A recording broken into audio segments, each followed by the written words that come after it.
everything that's decent. Uh, it's a time when agents are earning their money for sure. Yeah, I think Austin, we're lucky because we have a lot of builders. So I don't even compete. Like, there's no point in for like for first time buyers. I don't even put them in the competing situation. I just put them in a new house because new homes are like a lot better for them because cost efficient, and they pay for your closing costs, and you get USDA loans up here. So it's like so zero down. You Wow. can't beat that. You know what I mean? Like San Diego is not USDA zone, so they don't know about it. But here in Austin, there's pockets where you can get USDA loans and it's zero down. Credit score doesn't matter too much, and the builder pays for a closing cost. It's like a win-win all the way around for. How far outside of city center do they have to do that though?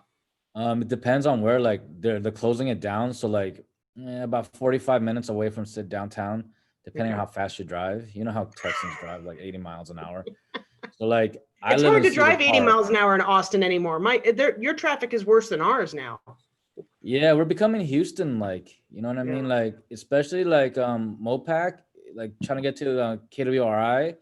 If you don't leave by like 6:30 or 6:40 here, you ain't making it. Yeah. Like you ain't making it by 8. So Well, so let's start officially. It's so good to see your face. It's been a long time since I've actually seen you in person. So, and thank you for saying yes to today.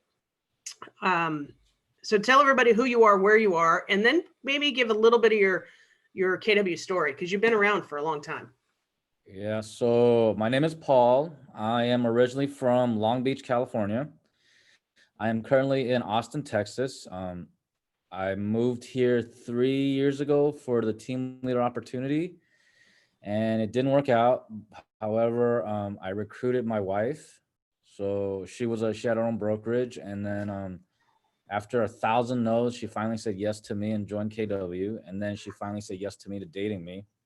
So been around to different KW market centers. I think I was team leader in Chicago, productivity coach in Vegas. So I've been around KW, and I joined KW back in 08, 09 when KW wasn't the big player it was in Southern California that it is today. Like I remember it being only like two offices in the LA area of the whole LA County, Orange County. There's only like two offices, and that was it. So Now it seems like they're on every block up there. it is literally like the Starbucks. Like I see a KW on every block, Yeah. and I love the KW office in Long Beach. Like it was a home run winner when it launched like a couple of years back. And Long Beach is a beautiful city. Like it's the gateway between Orange County and LA County. It's just right in the middle where you can get on any freeway and travel. So it was the most ideal jump off point for any real estate agent. So if you want to go to north to LA, you could. If you want to go to Orange County, you could. If you want to go to Pasadena, you could. So it was. I love Long Beach is one of the most underrated cities I think in California, other than San Diego. Like San And it's Diego still and kept its good feel, right? It's a good vibe yeah, still. it's. So what are you doing in Austin now? I am the quote unquote unofficial assistant to my wife. She's relaunching her team. So I just do more support and admin, and then I make sure I coach because of my experience and background. Like I do all the career visioning, hiring, and then I try to help my wife out with the implementation. And then I'm more of a stay-at-home dad now. So I'm raising three stepdaughters. So I thought Team Leader would prepare me for that opportunity. It does not in any way, shape, or form. But I love it. I get to be a part of three smart and beautiful independent women's lives. I mean, from 8 to 11 to 16. Wow. So I mean, next year we are teaching the 16 how to drive. So you know, So God with help that, me. that's a lot of estrogen in the household. And you've been like us, right? Stay-at-home orders. I think Austin even announced they're going to be fairly shut down till November. Yeah. What's that experience been like? All of you in the same house? Um, it's been okay. I mean, like for me, like I don't mind it too much. It's just keeping them active and it's just keeping their mind strong because mental health is so important. And like my girls are socially active. So they need human interaction. They need human touch. So it's like, so, I mean, luckily, like we have 2 dogs. So, they've been helping out, but going out, no, I live in an area um, that's rural-ish. You know what I mean? Like it's in the burbs of Austin. So we have all these amazing nature trails. We have all Well, these I'm amazing. pretty familiar with Austin. Where are you? I'm in Cedar Park. Oh, So it's like awesome. north. Beautiful. So it's a really, really beautiful town. It's such an amazing place. It's growing like crazy. I mean, there's so many opportunities here, and it's such a good. This is a really peaceful, but I'm an LA guy, so like I need hustle and bustle, but I'm getting used to the quiet burbs feel, and it's a shock when you get here first, and then you don't get to hear like the city noises that you're used to, and you get to hear like when you walk out in the morning, you'll see a deer greet you. You know what I mean? Like that's just something I've never seen in my life, and it's kind of like awesome. And it's kind of good, and then you see some other critters that you don't want to see in the morning. So it kind of balances. Like my big spider. Yeah.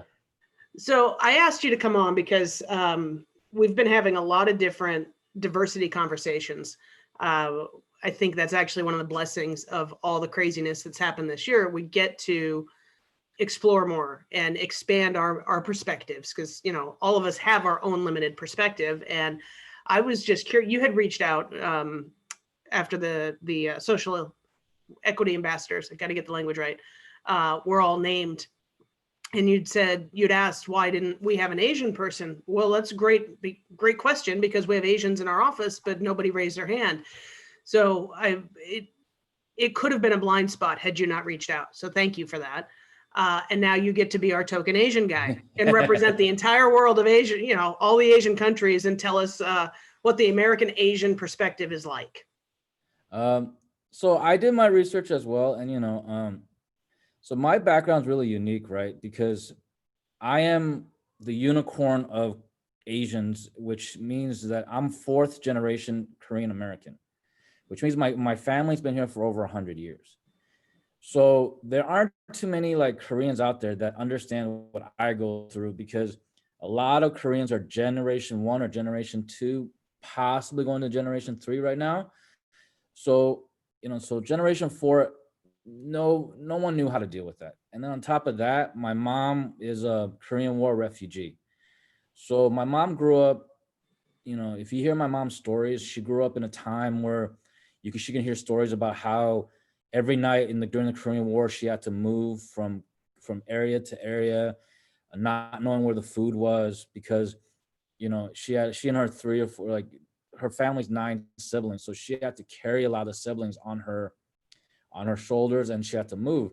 So what I mean by unicorn is, imagine that my dad's generation 3, he doesn't speak Korean, yet he managed to marry a Korean immigrant who doesn't speak English. You know what I mean? Like that's kind of like, I don't know how that happens. So I have a generation 4 feel. However, me and my mom have a relationship like a generation 1 and generation 2.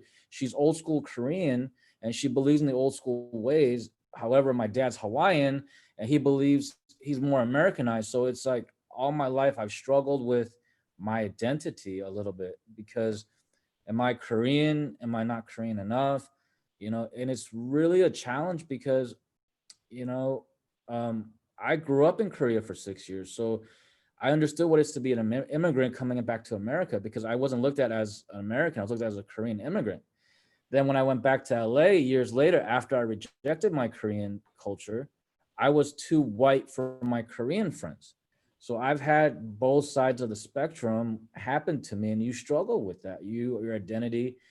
And even in KW, like I've seen some microaggressions and I've seen some instances where my ethnicity played a part in my downfall or my lack of opportunities. And you can be bitter about it, or you can just say, you know what, I'm going to strap up my bootstrap and I'm going to learn from it and figure out how I can get better and grow and figure out who I am. And that's the journey that I've been on for the last couple of years.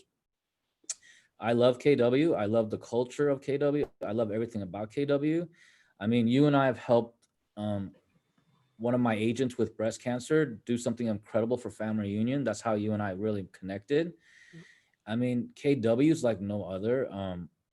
I'm excited for what KW Austin is doing. You know what I mean? Like combining all the market centers into one market center.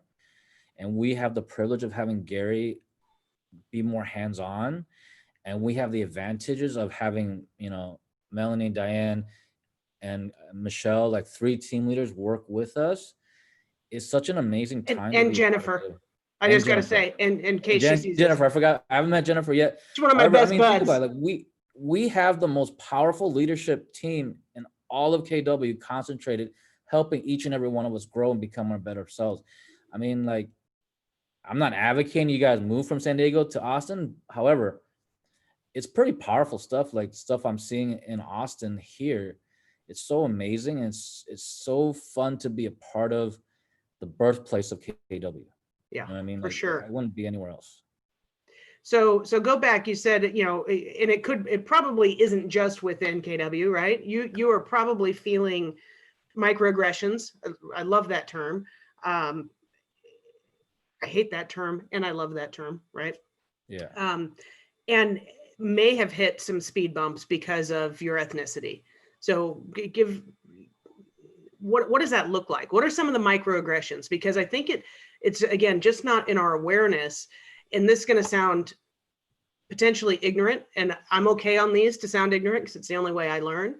But I think Asians in general can be perceived to be more white, or a little bit further up the rung towards the ideal than some of the other ethnicities.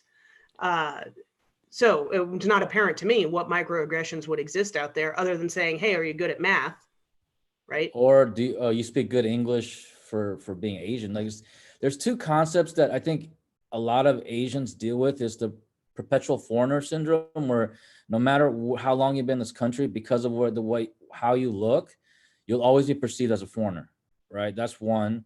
The other one is the model minority myth, right? Like Asians, like you can go hard at an Asian person because they won't fight back, or like how Asian males are portrayed in film, media, and all that is we're the sidekick, we're the nerds, we're the ones that get picked on, we're the ones that get bullied on. You don't, the only excuse my language, badass Asian person that I grew up knowing was Bruce Lee, right? Jackie Chan. Jackie Chan. Well, I mean, he grew up. Yeah. When I was growing up, Jackie Chan wasn't that famous, but I mean, but Bruce Lee was the only one you saw on mainstream American mediums that was portrayed as this warrior fighter guy. Everything else was like the sidekick guy, the Asian cook. And if you look at John Wayne movies, the Asian guy was the cook. You know what I mean? So you didn't have any models to model in that regard. You know what I mean? So if you really look at it, like the term microaggression means subconsciously unaware. Like, so, I mean, so you can, because of how media and how mainstream media portrays Asians, you could be subconsciously have biases that you're not even aware of. So it's not even like ignorance. It's just what we're subconsciously fed every day. So, I mean, so that's why the term microaggression is such a good term to learn about diversity. And that's why I had, even after our conversation, I had to look up what the word microaggression meant, because that word's been thrown around a lot. So, I mean, and when I read about it, it says that you are subconsciously unaware, because a lot of these things that we're doing is because we're good people and that we are morally good people. However, we have these subconscious biases that we're not aware of. And that shows up in how we treat women, how we treat other minorities, because it's what our environment feeds us. It's how we got programmed, so and we're not aware of it.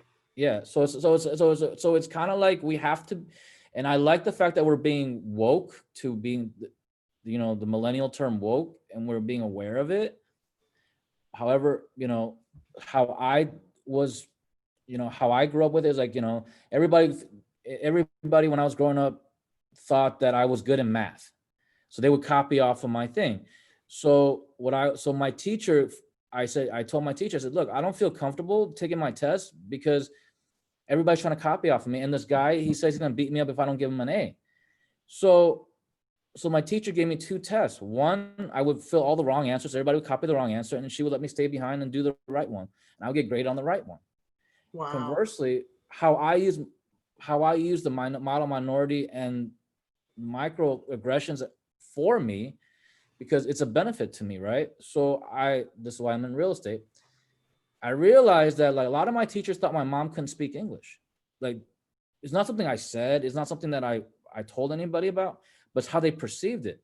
So I didn't do well in school that much. I was getting B's and C's, I would change my grades, my mom thought I was getting A's. So since I know all my teachers thought that my mom didn't speak English, every time they want to call my mom, says, "Oh, my mom doesn't speak English," and they didn't question me until my mom showed up one day in school with cupcakes for my birthday, and she spoke really good English. Then I was caught. But you know, what I mean, You used it to your advantage as long as you could. long as I could, and it worked. I mean, it worked for years. I mean, teachers would never call my parents. They would never call my. They would never ever ask my parents to parent teacher conference, like my dad says, "How come there's no parent teacher?" I'm like, I don't know. I must be doing so well in school. They don't I don't need know. to I think come a in. few of what I us mean? on Like, here would have liked that too. yeah, you know what I mean? Like, so you got to use it to your advantage. Like, you know what I mean? Like, even in the How did it military, show up as a disadvantage? it shows up as a disadvantage when like I don't really think of it as a disadvantage. I think it only shows up as a disadvantage when you're trying to find out who you are. Like when you're 14 to 18 and you're vulnerable and you don't know how to fit in, like, high school is tough enough, right? Like you're trying to fit in, it's survival of the fittest. And then you don't fit in with this crowd, you don't fit in with that crowd. Well, in LA, all the Koreans hung out with all the Korean people because, that's their safety net. I couldn't hang out with Koreans because I didn't speak Korean. So I was like, so where do I hang out? Where do I fit? And that toll takes a toll on the emotional vulnerability of a young person. Well, because we So all need community, right? yeah, At all stages of our life, especially then, that's very isolating. And it's I'm ve- guessing well, I don't want to guess. So where else besides the Korean community did you try to fit in? uh white community, the And how white was people that? were very accepting. um the black community was highly like accepting. The gay community was highly like, I love the gay community because they were accepting. They didn't care who you were, they just wanted a hug, they just want to get along, they just want to have fun. So I mean, so like a lot of the, back in the 90s, being gay was not a good idea. So hanging out with them was even worse, you know what I mean? So I Guilt was by so, association. so but I mean, I didn't care and they didn't care. Like all we cared about was, I respect you, you respect me, we like to have a good time, and let's just go have a good time, and let's just try to have fun. I So I think in mean, the gay so community, we're so used to having to choose our families, right? yeah, Unfortunately, in a lot of cases. So that's why you feel a lot of times that sense of community. yeah. So I mean, so I appreciate, so to me, like I love them. It was fun, you know. I people thought I was gay for a little bit. I was like, no, I'm not gay. Trust me. You know what I mean? So like, but I mean, like all my Korean friends didn't understand why I was hanging out with the gay people or the black people, because if you really think about it, there's this divide, right? Like media divides us. So it's like, so Koreans thought that the black people were bad and that they were all these like evil people because that's how they're portrayed. So they didn't understand why I was hanging out with black people and why I refused to hang out with the Koreans. Like, I'm not Korean enough for that. And that's probably where it came from. But, my experience with the black community is a lot different than most people because my dad was a priest. So when we were living in the inner cities, my dad would go to the projects, like all the rap video projects that people would talk about. My dad and I were in there. Like today's standards, it'd be called child endangerment. But these people were so sheltered in that they couldn't leave because they were so afraid to leave. And so every Sunday after church, my dad and I would go there and he would minister to them and to the sick. And then my job was to play with the kids because the kids couldn't be kids at that age. They had so much to worry about. They had to worry about where they walk, how they walk, who they interact with. So being a kid, and and I love the familiar feel of that, and the they couldn't pay my dad. So what they did was they would cook him a nice meal to say thank you. And so that generosity and that love of food, that's where I got my love of food, because that was a way to convey love.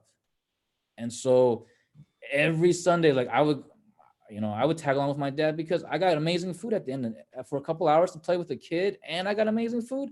I mean, that was a win-win deal for me. You know what I mean? Like, where else am I gonna get this amazing food and get to play with kids all day? And that's my job. And that was my job, to distract the kids long enough so they can remember what it's like to be a child.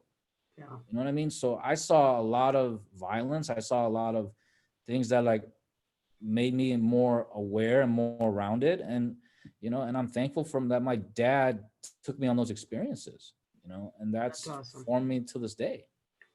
Gives you a lot of good life experience at a young age.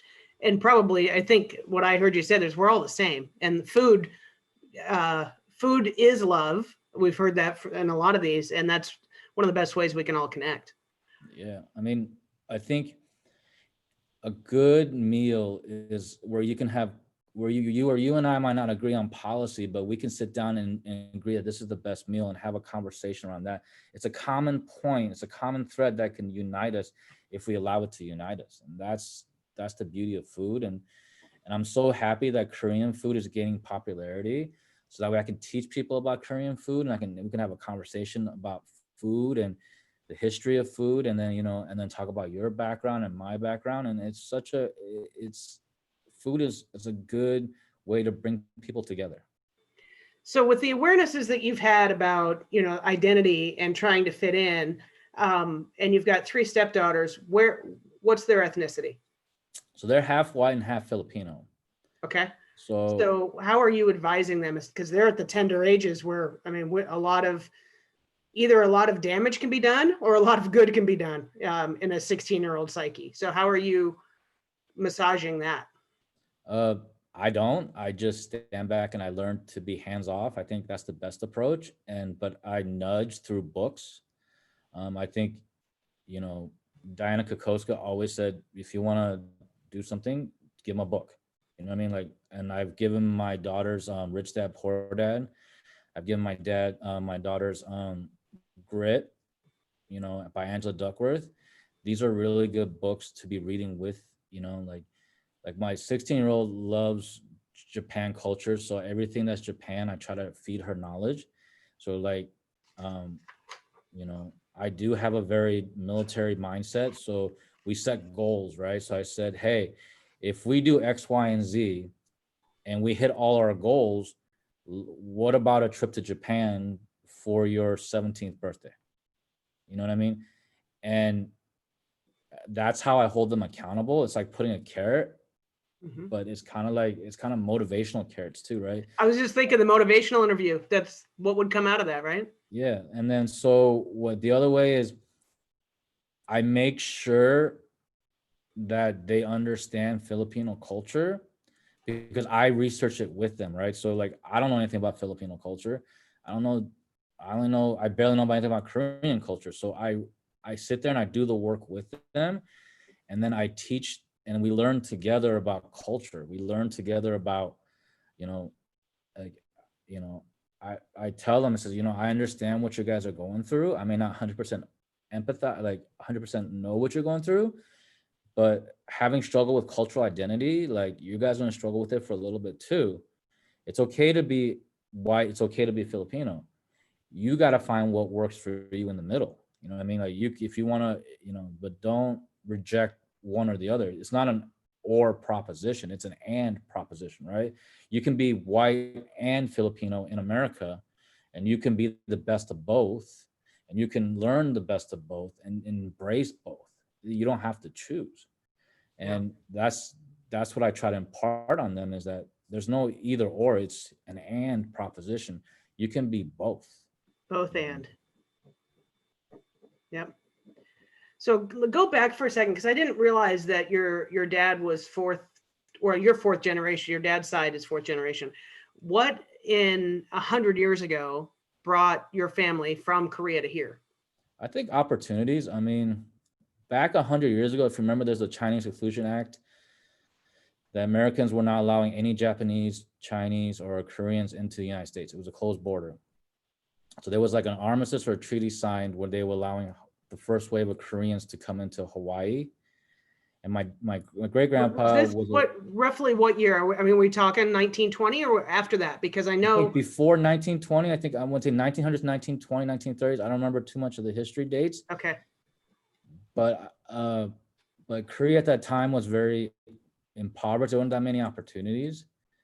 And I think it was just before the Japanese occupation of Korea, if I remember my world history. So my great grandpa decided that going to Hawaii was a better opportunity for him. You know, my great grandma was a mail order bride. He worked in the sugarcane fields. So I'm in Hawaii. So, you know, so we're deeply rooted in that. And then, you know, my grandpa. I have to ask, and because I've heard the term, and I don't think I've ever really fully embraced what it is. When you said your great grandma was a mail order bride, what does that mean? That means they literally like found each other in a newspaper, and he paid, I think, a couple bucks, and they came over and they were married. So it was like. And she was from Korea? She was from Korea. Yeah. So, you know, and oddly enough, they loved each other. She learned, if I remember from my aunties and stuff, she didn't like the guy in the beginning, but eventually grew to love him. And, you know, and through that, my grandpa was born, and, you know, the rest is history. Okay. So as a fourth generation person, how connected did you get to the Korean culture? I think you just said you don't know much about it. I don't know too much. I'm getting back into it. I mean, like, I identify more as American than as Korean.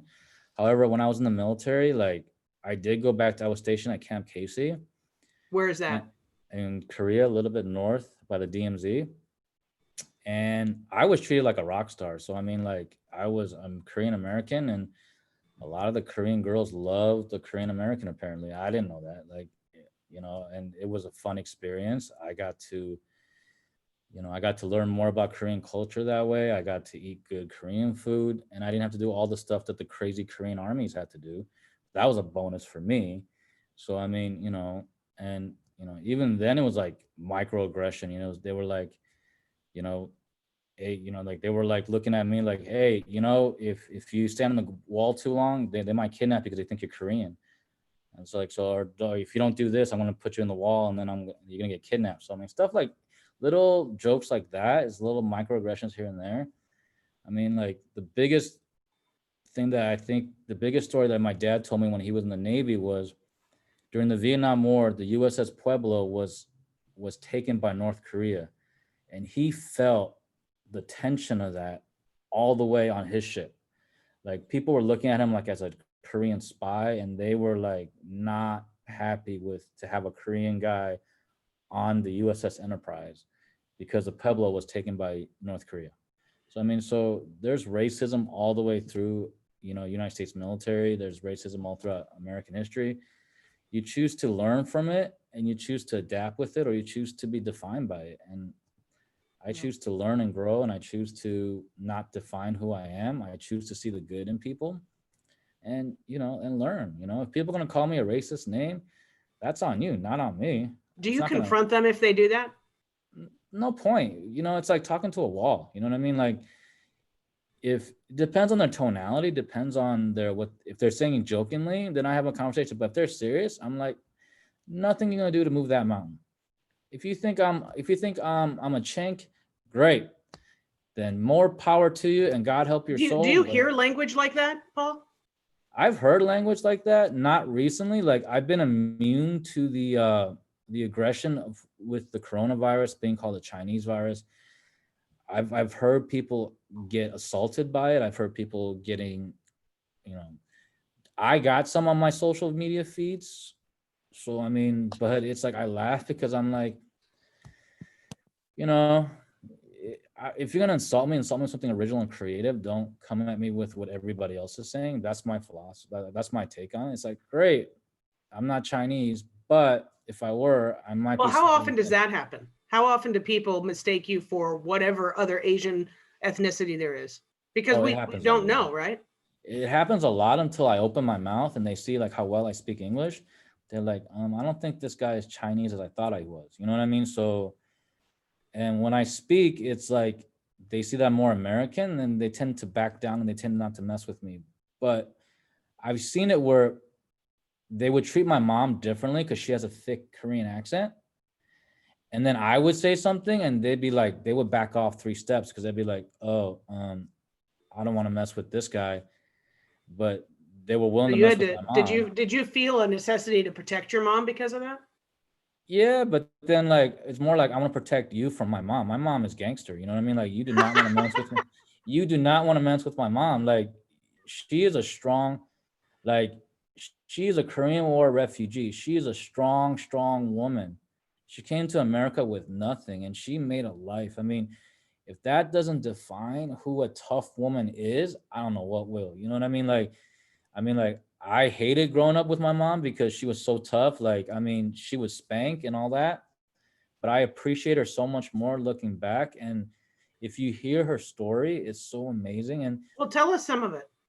so she, so growing up in Korea for her, she was told, don't go to school. Again, my ignorance, was it not divided yet? Because we've got North and South. It So, was and you're divided saying because she was going Korea through the is, Korean War. So it was going, so it was already divided. So the way my mom grew up was the rebuilding of Korea, which if you've gone through any rebuilding of any nation, it's tough. Food is scarce. Um, opportunities are scarce. My mom, my parents had 9 kids. My grandparents had 9 kids. My mom's job as the oldest daughter was to raise them. And the reason why we had 9 kids wasn't because, it was out of necessity, right? How do you grow a labor force without paying them? Well, you have 9 kids and you make them work on the farm. That's how it was done. And my mom, as the oldest daughter, was responsible for them. So if they got in trouble, she got in trouble. So my mom had to beg my grandpa to go to school. Like my grandpa did not want. She said he always told my mom, girls aren't supposed to go to school. Girls aren't smart enough. They aren't this. They aren't that. Boom. So my mom had to beg and beg and beg to go to college. And my grandpa wasn't having any of that. So so my mom became a nurse, came to America, and got a job as a secretary to get her nursing license validated in America because it's a long process to validate a foreign medical license, a nursing license to American license. So it's a long process. So my mom was working as a secretary for a church, and my dad was becoming a deacon at the time. So they connected, and my mom, like, she's told me stories about racism and sexual harassment by doctors and racism by nurses. You know what I mean? So, and I give my mom credit because she she put food on the table for us.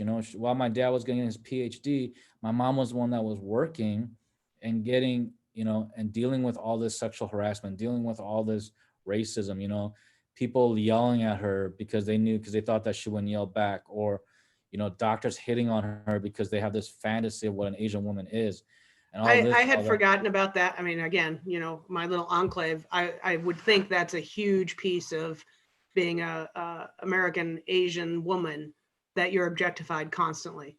Oh yeah, and Sexually. they're objectified as exotics.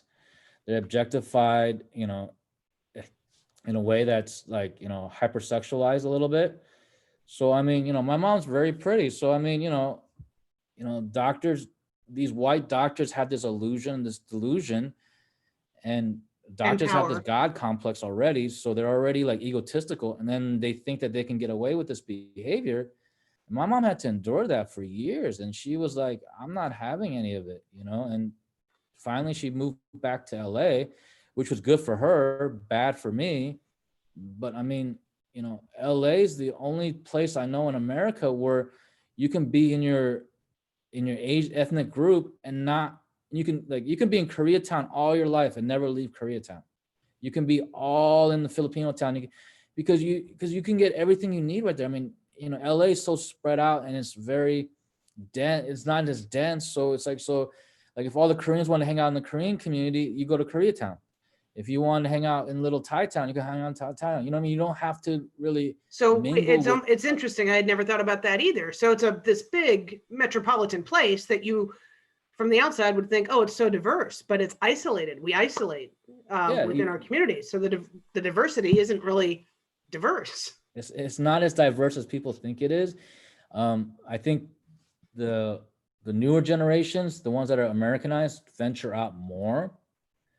But like the older generation, nah, they stick with their Korean community. Like, you know, like I know, like if I was selling real estate in LA, like if a Korean wanted to buy a house, there's only a couple places I would go, which is Fullerton, Yorba Linda, and that's what they're comfortable with. You know, it's not me, you know, steering or anything. It's just I just know where to go. You know what I mean? I Right. just know where to look because these are the communities they feel the most safe with, they feel more comfortable with.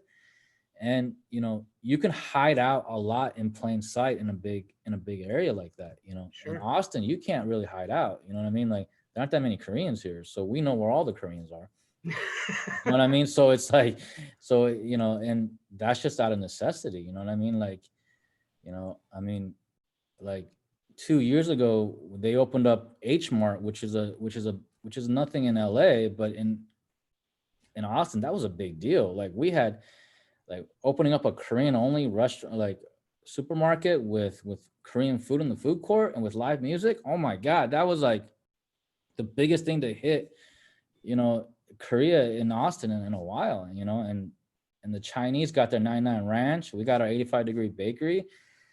And we were Progress. happy, you know, like we were like, oh, we're set for life. Like no more like going to HEB. We can find our ingredients in an Asian market. You know what I mean? So Yeah. I mean, it's just crazy, like how the little things make the huge difference in this area. Yeah. All right. So, what would you like us to know that we may not know about Korean community, the Filipino community? Educate us. I think so. I did some research, and I think back to our conversation about why no one who was Asian raised their hand is because we're they don't understand racism. You know what I mean? Because think about it, like 98% of Japan are Japanese. There's no mixed cultures. Right. China the same way. Korea is the same way. Like they're all mostly Koreans or Chinese. So they don't understand, like America is very diverse. So we're the most diverse in the world. So we understand racism because we're seeing it. But you know, like, but for Chinese, Japanese, they don't understand what that means because they don't deal with it on the way we do, on the level that we deal with it. So a lot of your agents who are immigrants may not understand why diversity is so important. So, and you know, and when you are just trying to do your work and trying to get in, get out, like I encourage everybody to come to a family reunion or to mega camp because that's where you're going to see diversity as at its best. You know what I mean? Like I think family reunion and mega camp are the two best events to plug in to anybody in this planet. Like you want to see like how culture's done right, come to a family reunion.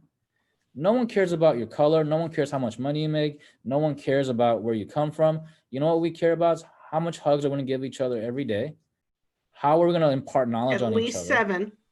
7. How much can we help each other grow, right? How much can we support you to hit your goals and dreams? That's Gary talking for 3 hours. Yeah, we can get that slide anywhere. You know, everybody talking, great. We get it. But what happens behind the scenes, what happens behind that, like, you know, where else are you going to see Diana dancing with, remember Diana dancing with the bar staff at New Orleans? And then you saw like Mo dancing with other people. And then we're just cheering on, we're just having a good time. No egos, no like I'm better than yours. There's none of that. It's just, and that's the best place to learn about culture, and that's the best place to learn about diversity is in those environments, because we genuinely don't care about other than how can we love on you more, and how can you and I figure out a way to work together so you can hit your goals, so I can hit my goals, right? That's why this diversity program is such a beautiful thing. And for those that are in your bubbles, I encourage you guys to get out of your bubbles, right? I learned so much by going to other KWs, going to different market centers in different cities. I learned so much by going to MegaCamp. I learned so much by going to these Bold. I mean, Bold is a great way of learning about people. So like for those people that are listening, when Ashley and the team leaders are telling you go to Bold, oh, I don't want to pay $800. No, pay the $800. It's not about learning how to sell real estate. That's anybody can do that. But learning about differences, learning about how other people operate, learning about different cultures, how they approach life and how they approach everything will help you in your listing appointments, will help you in your buyer's consultations. Learning. It's a humanistic approach. And I agree. A lot of our training is just, I don't know if it's designed that way intentionally, but it's what happens when you bring, the massive people together, as long as you're aware of it. Dick Dillingham would say, be cool, be a keen observer of life going on around you. And that's how you're going to pick up a lot of that. There's a question that's in the chat box from Terry in my market center. She said, I have a daughter that we adopted from Korea, and I found that we were not accepted in the Asian church.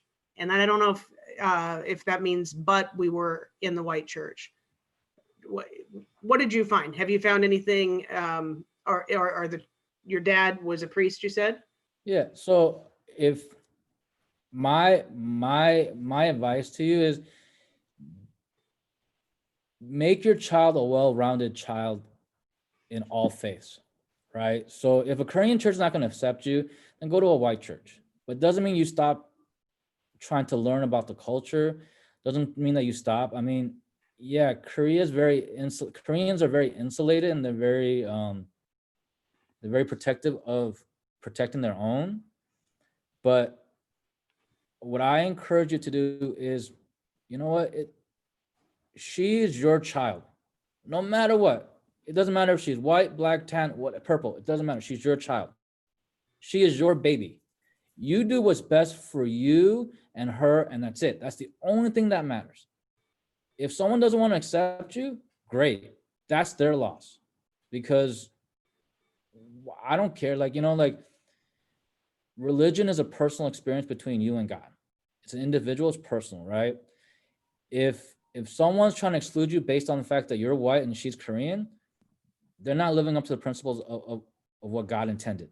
So you go find that priest that lives up to that principle and that embraces your child as you would embrace your child.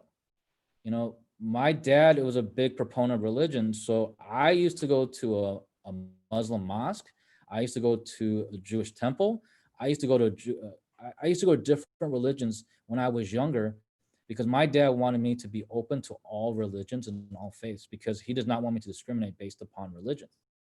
So that's beautiful. I love that. You know what I mean? So shame on that person. But look, I'm Episcopalian, and they're very accepting of Koreans.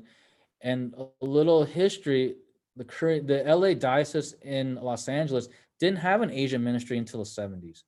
Didn't have a diverse ministry until the 70s. You know who started that? Was my grandpa. He started that. And then in your own backyard in Julian,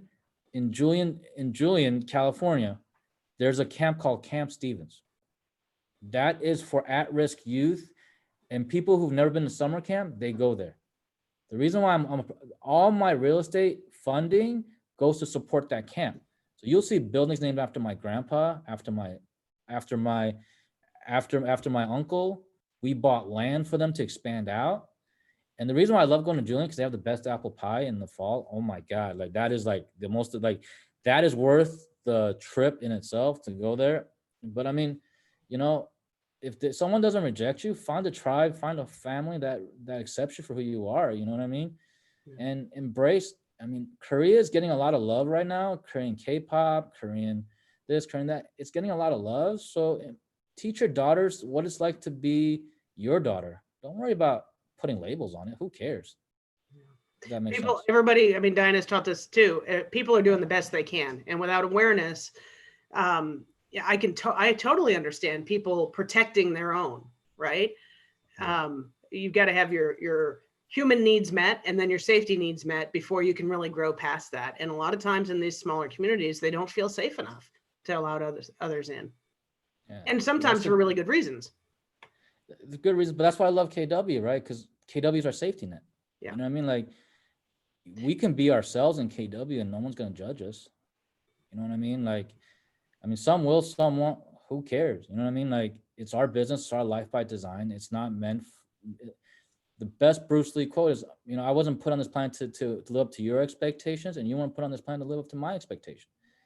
It's your life. You create the way you want to. Me and you, Ashley, we don't agree on 100% on policy, but we are good human people, and we can have an adult conversation, and we can grow and learn, and we can agree to disagree. And if other people follow that motto and that mantra, this world will be a better place. You know what I mean? So for sure. So let's see, we've got about 15 minutes left if we want to take the whole hour. I'm curious how being a Korean in real estate, either how it's helped you or how it's hurt you, at least the things that you have awareness around. So remember I told you I use microaggression for me, not against me. Yep. So how I use it for me, it's like, so what do they think Asians are good at? Math. Engineering. Being stingy with their money. Not driving. You know, driving's bad. But so when I go up against a listing, I always hear the comment, oh, I wanted to go with you anyways because you're good with numbers and you know how to get a good price. I don't correct them. I'm like, I got a C in math. I failed land navigation in the Army. But if you think that's going to help me get this $5 million listing, more power to you. I'm not going to disagree. Like, why am I going to sit there and argue with you? You know what I mean? Like, you know, and it's like, and then like in negotiations, like I've come across some old crusty white guys who think that I'm going to like roll over and like play dead and accept their number. And I'm like, nope. And I get super aggressive with them. I'm a high D. You know, I'm not this like C personality on the disc. I'm a high D. I'm on the highest D in my KPA. I mean, the D shows up everywhere. So when you think so they come in with a knife fight, but I'm coming with a gun. So it's like, so when I get my price, I'm like, thank you.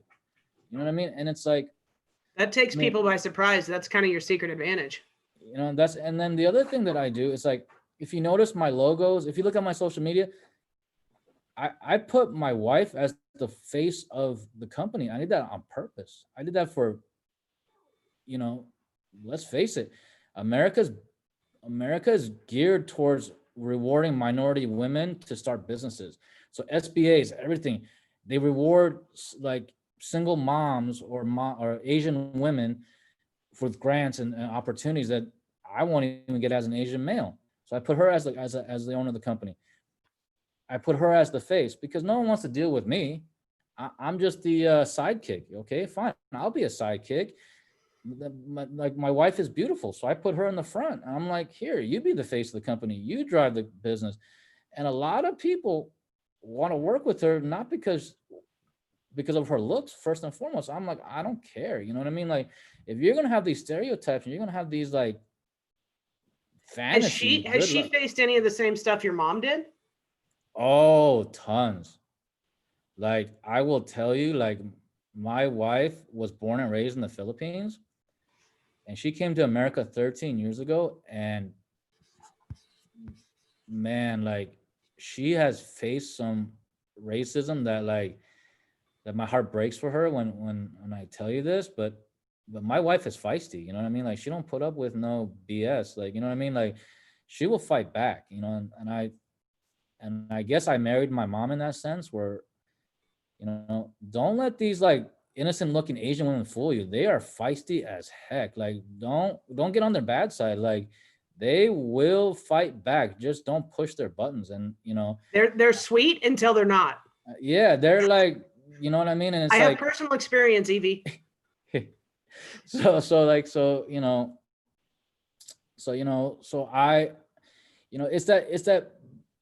it's jiu-jitsu, right? You're using people's energy to your advantage, or you can sit there and cry about all these like negatives about being Asian America, or you can say, okay, What do people think about me? What are the number one stereotypes? How do I use that for my advantage? Because it's not my job to educate you. It's not my job to tell you you're wrong. That's on you. If you want to be learning based, you be learning based. But in the meantime, I'm woke enough and I'm aware enough to use that to my advantage. And if I'm going to use it to my advantage, I'm going to keep doing it until someone catches me. As long as I'm not breaking the law, as long as I'm not doing anything illegal, you know, if you think I'm this meek, Asian guy that's not going to fight back, great. Let's go negotiate that deal. Yeah. Oh yeah, no problem. I'll take that. Yeah. Then when I give you facts and I negotiate the heck out of it, don't get mad when you assume the wrong thing. I'm not going to apologize for that. I'm not going to apologize for your, I never go into a situation assuming anything. I always let people dictate how the conversation is going to go. But if I can tell your bias and I can tell your tendencies, Use it against you. I'm going to use it against you, and that's, I love that. and I thank the military for training me to be that way. You know what I mean? Like, I was trained to be an interrogator for the US military, which means I know how to read body language better than you. And then I got the advantage of being Asian too. I'm going to use that to my advantage every day, all day long, and that's why I encourage anybody that's listening, you take the classes that it's going to help you become more empathetic. Learn about the human condition. Learn about how to read people. Like, if you guys aren't taking career visioning, you guys are missing out on money. You guys are leaving money on the table. That right there, the questions that are on the career visioning, oh my God. The thing that I laugh at the most is when agents tell me, oh my God, I have to show 10 houses and they still haven't said yes. Well, that's because you don't know how to read them. Why? Like, the most homes I've ever shown a client is 3. That's it. And in my 12 years, that streak has never been broken because because Diana always tells us, you do the work up front and you reap the benefits in the back. So if you do the KPA questions, you follow, it doesn't matter how hokey those scripts sound. It doesn't matter how, oh my God, that's not me. It doesn't matter. Those questions are put in because you're using those as ammunition to use as bullets when you're trying to lock them down to buying that house. Yep. So if you guys are saying, oh, this is too hokey, and you guys are saying, hey, this is not who I am. Yeah, I'm not used to being broke and I'm not used to not getting checks. So if this is going to if this worked for Diana and this worked for all the top agents, whoever used it, they made hundreds of thousands of dollars, it's good enough for me. I'm not going to reinvent the wheel. I'm not going to go and try to be me. We always say, hey, once you've closed 100 units a year based on your scripts, then great. Until then, just use the ones that people closing 100 units a year use. Yeah. And I will say, Asian scripts if you're going, the biggest myth about Asian clients is that they want kickbacks or they want this or that's not true. I work with a lot of Asian people. You know what? They aren't educated. They aren't aware of American customs. So you got to educate them. Says, hey, that's kind of illegal.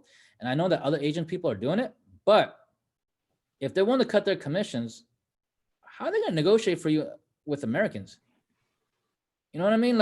That's why I always tell them. And that's why I was look, you're going to go with a Chinese agent, great. And you're going to give them a kickback, great. But what makes you think they're going to get the best deal for your house if they can't negotiate their commissions? I'm American Asian. I negotiate with these other people all day long. I'm going to fight for you, but I'm not going to do it at a discount. You get what you pay for. And I literally tell my Asian clients that, and they're like, oh. Makes sense. You know what I mean? It's you have to understand you have to walk in their shoes a little bit, and you have to understand where they're coming from and how other customs are. You know what I mean? If you got to understand, if you're in a couple situation with an Asian couple, depending on their ethnicity, the man might want to be addressed more than the woman. You got to understand that. You got to understand how to talk to them because it's not how you want to be communicated, it's how they want to be communicated, right? So if you communicate in the way they want to be communicated, they're more open to building a bridge with you and they're willing to trust you more. A lot of times, a lot of agents want to communicate the way they feel comfortable communicating. And when they do that, they don't listen. And if you don't listen, you're missing out on nonverbal cues that, regardless of any ethnicity, they're gonna give you breadcrumbs. If And you're that's if you're why I observing. encourage people. That's why I encourage people not to go in with prejudgments. Don't come in with your misperceptions or misconceptions. Just go in there and have a conversation. Like, treat them as if you're colorblind. Treat them as if they were just a regular human being that you're gonna go help buy and sell real estate. Don't worry about their color. Don't worry about their sexual orientation. Don't worry about anything you've heard, because you already have microaggression built into you based on society. Great. But if you go in with an open heart, open mind, and you learn about them and you get to tailor it to them, you will have a higher conversion rate on your listings and on your buyer's consultation. And that's the best advice I can give you as how I I've think that's used. why it's in our belief system, right? Come from curiosity. Yeah. It's be open always. Yeah. So, well, sir, what can we do for you? How can we help Paul? all right. So I need to get the word out. So, as you know, Mega Camp has been canceled here. So my Facebook group, what we're doing is that we are raising money to give to tips to servers. So far, we've given away like $1,000 in tips to servers. So I would love it for someone in the San Diego area to start that in that community. And these servers, they're making like $2 an hour plus tips. That's not a living wage at all. You know what I mean? Yeah. So I go around and I love to eat. I go around and we raise money through Venmo. And if you guys want to donate to us to give to the local servers here who's missing out, I mean, this pandemic has probably cost them, I mean, someone said at Mega Camp, they make like in the 40s, they make about $1,500 to $1,600 in tips. So imagine that. Austin City Limits is canceled. South by Southwest canceled. So, I mean, imagine how much money they're losing out on because of this pandemic. So if you guys want to donate to this fund, then we have Venmo for the ATX. So my social handle is ATX Foodie Realist. And you guys can follow me on Facebook and Instagram. And we've given away money. And they're the most generous people on the planet. Like, honestly. And if you guys understand, if you guys ever been to Mega Camp, they are genuinely excited for us to come, because we are the nicest tippers on the planet. Like, when they see a KW sign, they will hug you, and they will, not because they're trying to get more tips, it's because they love our energy. They love how we have this sense of community, and they love how we are generous with them. You know what I mean? Like, Mo used to do at Inspirational on the last day is she used to bring out all the servers, and we used to stand up and clap for them and to thank them for their hard work and their service. And that got around town, you know what I mean? And then, like, when we were around town on Rainy Street or 6th Street or the bars, they tip a lot. And compared to like other conventions, we are the best. Like two things Austinites love in August is seeing our faces and UT football. That's high praise coming from an Austinite. You know what I mean? Like, and what I love about KW is that if you misbehave and you treat any servers wrong, it will get back to leadership quickly. KWRI does not play around. Gary does not play around with mistreatment of any of the local staff or waiters in Austin. He does not play around. He does not. We represent the company, and we do so many great things for that community. So the servers know this. They know that if you're not treating them right, or that you're being not true to our core values, it will get back to somebody in leadership quickly. So, I mean, and that's why they love us, because we are accountable, we are loved. And if you guys can donate or start that challenge in your city, I'm telling you, you will make someone's difference in someone's life. And that's what I encourage you guys to do, is give back to the community that you guys are charge of serving. Love that. Thank you. Hopefully we'll get an event going soon, and so we can actually get out of our cities and see each other. Yeah, hopefully. Vegas next year. Vegas. All right, sir. Thank you. Have a fantastic week. And I will make sure we find those links and get them so people at least can copy what you've been doing in Austin. All right. Thank you. Thank you.